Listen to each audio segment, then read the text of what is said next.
County, Florida. Keep clear of the new Roosevelt Bridge due to the risk of imminent collapse. It's an ominous message. Pretty scary. A lot of people were pretty upset. Those in Stuart They started saying it was going to collapse. won't soon forget. It was a panic. It was a panic. Recalling the frenzy that ensued after the U.S. Coast Guard shut down the Roosevelt Bridge in 2020. Chunks of concrete fell from it, leaving a large crack in its wake. But just the thought that a bridge that new could have such structural problems as it did. FDOT crews repaired the bridge and have since said it was never in danger of collapsing.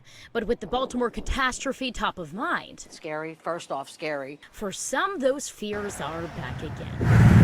Definitely scary for a lot of people to hear something like that happening. A possible collapse was frightening, and the bridge is not nearly as old as one in Baltimore. To be clear, the Baltimore collapse was caused by a cargo ship. Still, civil engineer Joe McHugh says we may still be able to learn from the structure and what he says may be an outdated design. These bridges should be built to withstand that. We took a look at data from the Florida Department of Transportation and found 30% of Indian River County's bridges are 50 years old or older.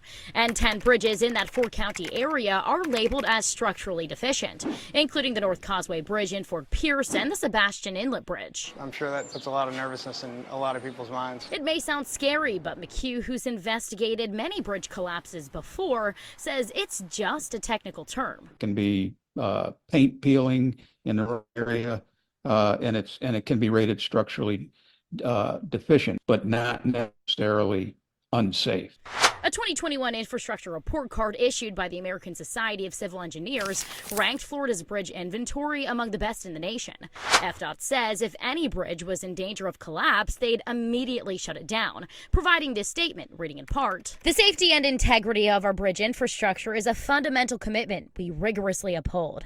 Each public bridge within the state undergoes regular inspections conducted by FDOT's team of skilled bridge inspectors." So, moral of the story is this. Should people be afraid to drive over those bridges? No, they should not. In Stuart, Kate Hussey, WPTV News Channel 5.